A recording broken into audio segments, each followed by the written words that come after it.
Welcome, everyone. I'm just arranging play dates on my phone. I'm doing that thing probably a lot of you are doing, like, my daughter's out riding bikes. Are you okay if my daughter's riding bike with your daughter? Such a funny world we're living in right now. Um, Welcome, everyone, to our takeaways. Thank you for your compliment on my earrings. Um, if you attended Saturday's mindset training, we're just here to share our top takeaways from that training. And if you weren't there on Saturday for the mindset conference, hopefully you learned something by being in here today. So, it's just kind of a crazy week. I don't have a ton of announcements other than most of our in-person meetings are like either temporarily rescheduled or on hold right now. So I know the Heber one was the next one we had coming up, and there's going to be an email going out that that's going to be rescheduled. But it is kind of awesome in right now in today's world that our jobs are online and we can still meet via Zoom and we can still run our businesses. I'm feeling so grateful right now, especially that I can be home with my daughter who's in second grade and I can still work from home. It's just such a blessing in my life. So I just wanted to express my gratitude first for that, and then also for all of you for being here. If you were able to attend on Saturday, I would love to just start some popcorn takeaways and tell me what impressed you, or what was an aha moment you had during the training. Kind of talk a little bit about it and then talk about what your aha moment was. Just go ahead and take yourself off mute or raise your hand. Either one is fine.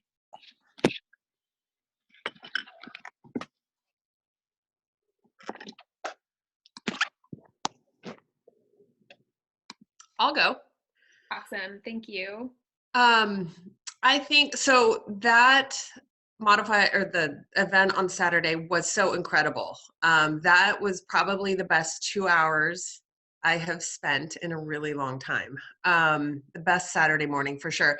But it was interesting when Bonnie and Haley were talking about the drama triangle, and Bonnie was talking about how we can literally go from victim, villain, hero, literally in one fell swoop in a situation. And it just kind of brought things to surface of kind of what's going on right now, right? Like we're always trying to work hard at living above the line and the by me versus to me, right? But just like when I think about some things, when it's like, you know things aren't going according to plan, and how quickly we are to react in that drama triangle, and to really kind of stop and kind of catch ourselves instead of just being like, oh my gosh, like now they're canceling school and what am I going to do with my kids? Like we don't even know when they're going back to school, and just kind of this like vicious toxic cycle that we can get into. But yeah, I love when it's played out like that, because it really allows us to kind of see how it does affect us in so many different areas, not just our business, but like with crisis and chaos. And so yeah, I love that. Especially now more than ever, right? And I did love how that was Amber's suggestion, the same person playing all three, because you can see how easily we can switch. And I loved what Jared said. I didn't mention this in the training, but in the pre-training, Jared and I were talking about how closely we believe our own stories and how our own stories are so true to us. And I think it's especially powerful right now, where my story might be that my truth might be that my kids can still hang out with neighborhood kids outside that they've been hanging out with every day. And that might not be another person's story or truth, but understanding that our stories are just something that are dear to us, and not being offended, not being the villain or the hero or the victim, and just kind of being, I love that we have this mindset training right now because I need it. I totally need it. That was a great takeaway. Anybody else have one they want to share?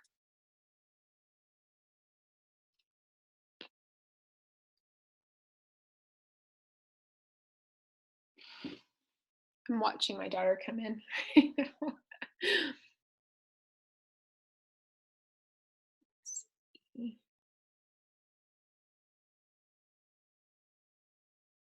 Who else was on Saturday?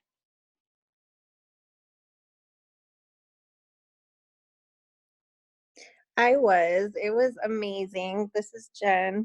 Hey, Um, Jen. I and see. I was so thankful that, not thankful that all this is happening, but thankful that I was able to be on live, because there's not a um, event where I am. And so I was super thankful that I got to be a part of this community and really just learn what we're teaching all kind of all over the country. So um, I think you said it, Steph, like, don't believe everything you think.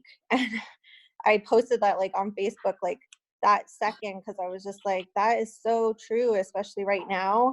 Um, Mhm. yeah, like, what are we telling ourselves? And is that thought actually truth? And what if it's not? And, or what if it is? But it's like really just being mindful and not getting too much in our heads, about everything. So, think that was super helpful, but the whole training was so good. I just like kept putting stuff in the chat because I was like, this is awesome, you guys, like, so needed right now. So yeah, it was great. Absolutely. And I was thinking of you, Jen and Heather, and some of you coaches that are out of state, how awesome it is to do a big online training like this where everyone gets to participate. I think it's so awesome, and we need to do more of that in the future. Um, I'm I'm going to mention something that I really loved. I loved what Jenny talked about, the rules of our planets.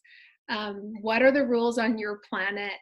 And how can we form stories around the rules on your planet? I absolutely love that, because the rules on my planet are like, we mentioned a couple of them, like if the garbage is full, you take it out. That's a rule on my planet. And it's so often that we have these rules on our planet and we don't even share the rules on our planet with people who know us and love us or live with us. We just get offended that they don't know our rules, right? And so I think it's even worse when you share your rules, but they don't buy into your rules and they don't have the same rules on their planet. It's like, wait, no. But just how closely we believe our own stories and how we can change that story into a feeling, and that feeling can become something that's polarizing. um, I absolutely loved that. And in our training, Amber was sharing one of the rules on her planet is that grandparents will attend all of her kids' events, like all their volleyball games. And then when the grandparent doesn't show up to the volleyball game and isn't supportive of it, she's like, well, why did, and she's like, I realize I didn't share that. That's just kind of like a rule on my planet. And here I am being offended that they're not supporting my daughter, but really that might not be a rule on their planet, or I'm not sharing that rule with them. So if anybody has a rule from their planet that they want to share, what's a rule on your planet that might cause a story or a feeling that might be problematic for you? Can you make me a smoothie? I can in 20 minutes. I hope I'm giving all you guys permission to have your kids in your Zoom today, because I have my kids in my Zoom today. But 20 minutes? I'm hungry now. That was everyone. We want a smoothie. I would say a rule for me is like the house needs to be clean when I come home from work. And my husband watches our daughter on Fridays, and usually the house looks like a bomb went off. So it's awful. And so I've had to remember, like, I have talked to him about that now, but like at first I just be like, this is so frustrating. Go to town, like cleaning and picking up, and just kind of have a bad attitude because I'm like, oh, I'm so tired and now I have to do this. But he's been much more helpful about that. So it's not perfect, but it's better. And I've let go, obviously, of some of those expectations too. It is interesting how sharing the rules of our planet can help, because they can try to be understanding. I'm going to mute myself for 1 second while I go shut my door. And then if anybody else.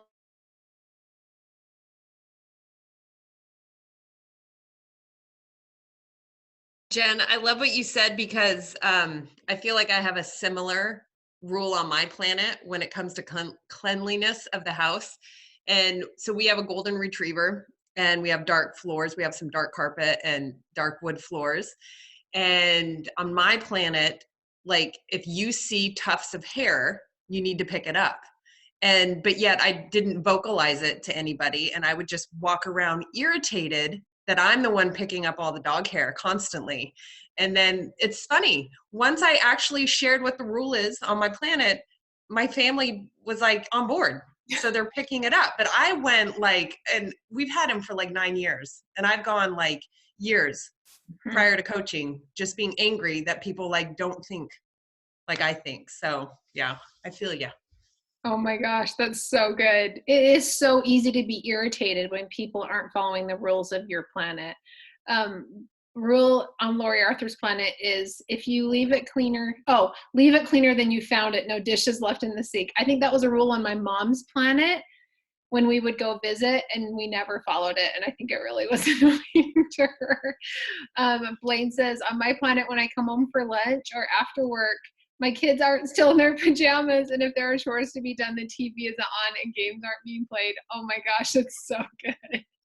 I know, it's like, if the TV's on and everyone's rooms are a mess, you're breaking a rule on my planet too. Come on, people. I love those. So why is it important to know the rules on your planet? I think it's so cool because we make these assumptions that everybody knows the rules of our planet. The assumptions become feelings, and the feelings become a story. And the story usually is more like, people don't respect me. In this house, nobody respects me, right? And it's so funny because it has nothing to do with if people are picking up dog hair. But like what happens is along the lines, it ends in feeling like disrespect, right? And so I love just knowing what the rules are on my planet, because I found for myself, if sometimes I don't even know what they are, like they're in my head. Like I like haven't even gotten so far as to knowing myself what they are. I just know what they are. I know when they're being broken because I feel disrespected. Does that make sense? But I don't even necessarily, I've never even vocalized what they are. So I think it's so good to know and then to share. Who remembers anything from fact versus story? Who learned anything from facts versus stories? I saw Jenny was on here, and I don't know if she's in a position to share, but sometimes we learn the most as presenters. Jenny, do you have a signal? Yes. Can you hear me? Uh-huh. Yeah. You know, as I really thought more and more about that fact versus story, there were so many things. Troy and I got in like probably an hour-long conversation about all the stories that we tell ourselves or that we've told ourselves in the past and how it held us back. Because most of the time, you know, like almost all of the time, our stories that are telling ourselves are not true. Mm-hmm. And it holds us back in so many ways. And last night I was just talking to my sister-in-law about this very thing. And she started reading Chasing Cupcakes. Mm-hmm. And this has become something that she's really starting to become more aware of. And I think that that's where it starts, is awareness. And realizing that the things that we've been holding on to for so long are just not even true. And the things that we assume people are thinking or believing about us or about a situation, not even true. And so it's been so fun to talk to her, because as she has really started to create this awareness around it, she's starting to notice it in other people. And she's like, oh my goodness, I want to just set them free. Like, that's a story that they're telling themselves. I just want to set them free. So I found that I feel the same way a lot of times, where I feel like it has opened up my heart and my mind to recognizing that the opposite could be true, and to being more open and curious, and not being so set in what I believe to be true, because it is so fun to be able to approach the world in a way that allows us to just have more freedom with our thoughts and be able to explore what else might be possible and what else might be true. Oh, I love that, because it takes the offense out first, right? You can't be offended by someone. You more are curious, and then you want them to learn what you learn and know what you know, because once you do, it's so empowering. I think it's so empowering to realize that you've been telling yourself a story. At first it kind of hurts and you're like, oh, and then it feels good because then it means you can change. Jordan and Andrea, I see you guys laughing, and I want to know if there's like an aha moment you want to share with us. So you're looking at each other laughing. Maybe your kids are doing something funny. I don't know. It was about our kids, but I'll share that I loved what Jared and Amber shared about being emotionally intelligent. Mm-hmm. They said something about like, are you avoiding or embracing your emotions? And then they said like, name it, and then where, like, identify it in your body. Mm-hmm. And then that way you can become aware of these emotions and not act from, you know, being triggered by them, and you can act from awareness, and then maybe, you know, be a creator instead of a victim. So I love that. I love that too. Like, where are you feeling that emotion in your body? It's so interesting to have that awareness. I remember I had a friend who was in a difficult relationship where she felt like she didn't have a voice in their relationship. Like, she was with this person that was really overpowering and manipulative. And she said that every time that she gets in a confrontation or she feels like she's not heard, she feels her throat immediately tighten. Like, it's so tight that she almost has to rub her neck and her throat because she just feels this blockage right here. And it's so interesting because we will feel it oftentimes in a certain place. Certain different feelings we'll feel in different places. And once we're aware that we're having that emotion and we're feeling it, I know the old me just used to eat it. I would just eat whatever that emotion is. And it's strange how that doesn't fix it. Like, it does give you some endorphins. You get like those pleasure centers of your brains get hit, and that feels good for a minute, but then the emotion is still there, often accompanied by another feeling of guilt. So it's kind of like you get it back plus an extra layer of yuckiness. And so that's why it's so important to be able to recognize what you're feeling, and if you're feeling something, maybe naming it. I absolutely love that. Another thing that when you were saying that, so before I started the program, I was a total emotional eater. Like, that's what I would do. I wouldn't feel my feelings. I would just eat them, buffer. Right. So then when I started the program, I started seeing that, you know, I can choose other things instead of, but it was funny because instead of eating my emotions, and I started shopping my emotions. Or, you know, I would clean so I could forget about my emotions. So being aware of them and like really being with them, I think Jared said that, just like be with your emotion. That was so beautiful, because when we are with the emotion, we feel it and then we process it, and then we don't have to go find, you know, stuff from the outside to numb that. And so I don't know, I love that so much, because it's not just food, it's everything. Totally. I shared that in the chat. I don't know if anyone saw it, but when I was in weight loss, I found myself doing so much online shopping and like leaving my house and going shopping. And I didn't make that connection for quite some time, that I was still using a buffer. And it wasn't until I found breathing. And it's different for everyone, but for me, if I can remember to breathe, that is one thing that almost always works for me. Like cleansing breaths, and it doesn't even take very long. But I would find if I was hungry, I was like on my phone online shopping. And then one day I was like, well, this isn't healthy either. I don't need anything else, you know? So just, yeah, having awareness about that. Any other topics that were discussed that were aha moments for people? I was just going to share one thing, just kind of what Jordan was talking about, and just kind of like all of this stuff in the fact versus story. Like, the thing that I've actually really noticed probably over the last 6 months, really for me since Vegas, the first Modify Your Mindset, well, that wasn't even that was just our team thing, but kind of around the same idea, is how much as a parent that we get to, I've become a better parent because of these things, like practicing these things with how we're reacting to our kids and the things that they're doing, but also like the fact versus story and drama triangle, really being able to help our kids communicate better, like the feelings part. Like I have a 14-year-old girl that like talk about stuffing feelings, right? And trying to get her to communicate.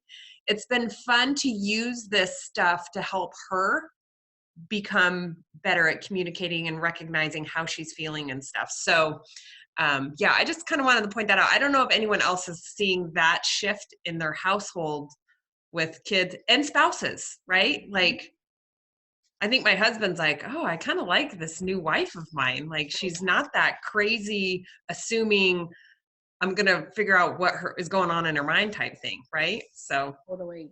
We show up better in the world when we're working on this stuff. That's the fun part, is seeing the ripple effect. It starts with our health, but it ripples out where we just show up better for the world. And when we show up better for the world, we're giving all of our friends and all of our parents and all of our kids permission to show up better for the world. Our kids are going to learn by default, like, that we're showing up for the world differently. It's going to rub off onto them, but it's such a gift. I think it's such a gift, especially that you give a spouse, somebody who gets the best and worst of you. It's such a gift we give to them, to not make these assumptions, or to realize, man, I might be feeling something really strong. It has nothing to do with you, you know? And it happened with me the other day when I was having some really strong emotions, and my daughter spilled a smoothie, and I totally went off on, like, I yelled at her. Right after I yelled at her, she was crying, and I was like, this actually has nothing to do with you. I was feeling some really strong feelings right before you dumped that smoothie, and we were able to hug, and I apologized. And I honestly don't know if old me would have realized how emotional I was feeling before that happened, because it was so easy to blame it on that event. But I was able to, like, and it's not that I didn't slip. So that's, like, you guys know when we learn the slip cycles, it's not that we're not going to slip up anymore, because I still, like, raised my voice at my daughter, and I was like, she's like, Mom, it wasn't my fault. And I was like, whose fault was it then? And she was like, I know I sound like the meanest mom, but it was interesting how fast I was able to recognize it and make a change and apologize, compared to old me that would have been, like, stubborn about it. So thank you for bringing that up. Hey, Steph, I think that that's something that is so powerful, because that's something I've noticed as well, is how much different we react, and we realize that, I don't know, I think I just used to look at everything so much more black and white, like good or bad. And now I'm realizing that, you know what, it's not good and it's not bad, it just is. And then it diffuses everything and helps you just feel so much more like, we can handle this, we can do this, and realizing that you are going to dip and giving yourself grace. And I love how the goal is to just come up quicker and quicker each time, so that, you know, we create that ability to move above the line more often, but that it's okay and it's not so black and white as I used to believe it was. And I love that. That has really brought a lot of peace to my life. Jenny, thank you for sharing that. You guys, when we were first taught this, for those of you who don't know, a lot of the Mindset Conference was worked around this 15 commitments of conscious leadership. So if you don't have this book, this is like kind of the core of what we built the Mindset Conference around. But this is where the idea of the line is introduced. It's like we have this line, right? And I think that even with Amber and Jared, here's like the first introduction of the line, and I'll tell you just a couple of things. Above the line, you're open, you're curious, you're committed to learning. Below the line, you're closed, you're defensive, you're committed to being right. Those are just a couple of phrases. But I feel like when this was introduced to us, I started on Plan in 2016. It was introduced as good or bad. We didn't really get it. I feel like we didn't really get it. And so, like, I remember at the time teaching it to my husband, Scott, and he would always be like, you're below the line. And I'd be like, oh, I am. And then I would, like, kind of beat myself up, but I would be like, I don't want to be below the line. That's a bad place to be. And then recently, I think it was at Sundance this year, really, the person, Jim Dethmer, who wrote this book, came and trained our leaders at Sundance and really introduced the idea that there's no bad or good. And that's what Jenny's talking about. There is no bad or good. We're going to be above or below the line. And sometimes we're going to be below the line. And that isn't bad to be below the line. What it is if we want something different in our life, we might want to question whether we want to be above the line or below the line. It isn't bad to be above or good. I mean, it isn't good to be above or bad to be below. It's only if we're seeking change. Right? So it's kind of like sometimes you're going to be below the line and you're going to be okay with it. Like, I have to say, I have days I'm below the line and I'm just like, I don't care. Right? Like, I'm down here and it feels good for a minute. And then the next day you're like, it doesn't feel as good anymore. I want something different. I'm going to choose to get above the line. But I think recognizing that there's, without attaching bad or good to it, I think that's even more freeing. Anyone have any ideas about that?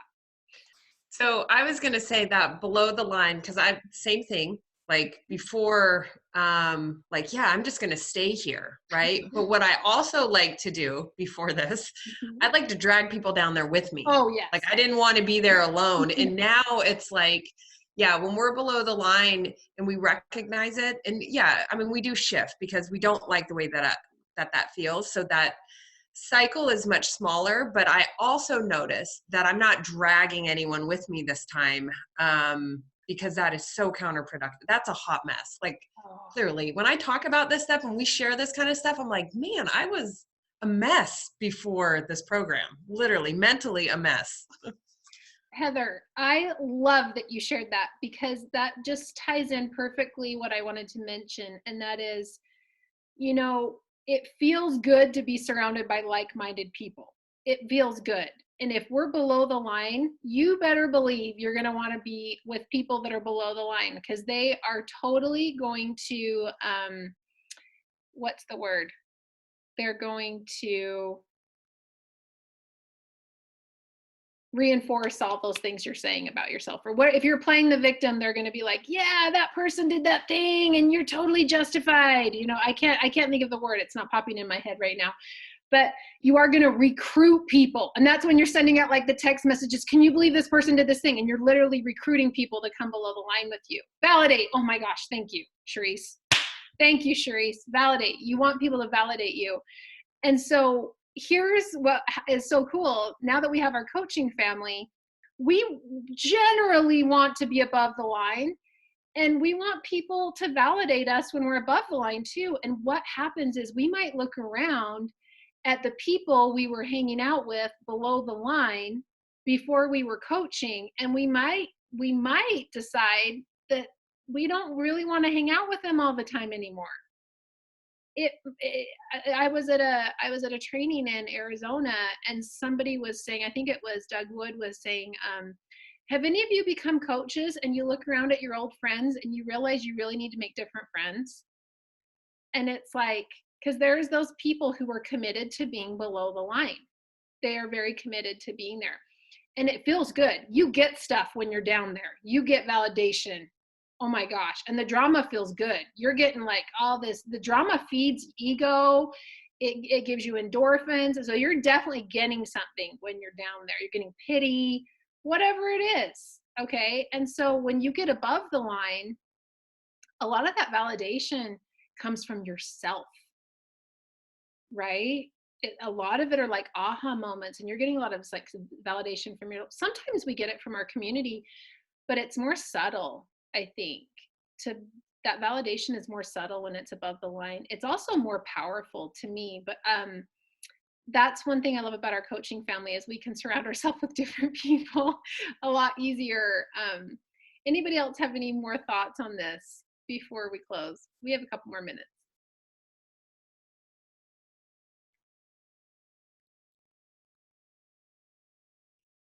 Yeah, thank you, Andrea. You guys came up with my word too. Sometimes you're on Zoom and you're like, I can't think of what I'm trying to say, but that gives you guys all permission to be on Zoom and be like, I don't know, you know what I mean. I want to say something yeah, really. please. I love the yin and yang, right? Like the dark and the, and I feel like that's how below the line and above the line. Like we can't be above the line without below the line. Like it's all encompassing, and we need one to be the other. And so to me, I'm like, okay, I go to awareness. I am below the line, and then I figure out why. Maybe it's a feeling that I just need to like feel, or and that's the, I think that's, I don't know, the alarm goes off on my head like, oh, I need validation. Okay, I'm not going to go look for Jordan to give me the validation. I'll just feel it, you know, and that's how I validate my own feeling. And then from there I go to above the line. But I think we need the below the line to be above the line. Like that's why I don't see it as negative. But I just see it as a blessing so that we can shift. I don't know if that makes sense, but Totally. It totally makes sense. And that is something that is really a next level feeling and thought that I'm still wrapping my brain around. And that's the thing I love about these mindset conferences. We have them scheduled every month or so. And I honestly come away from each one of them learning something new because my mind wasn't quite ready for this other concept. It just wasn't ready. I wasn't there yet. But then the next time I hear it presented, or the fifth time I hear it presented, I have something go off in my mind that's like, oh, and maybe I haven't experienced something in my life yet where that has meaning for me. But then when I'm in a different phase of life, or I'm going through something different, that mindset training has a totally different meaning for me.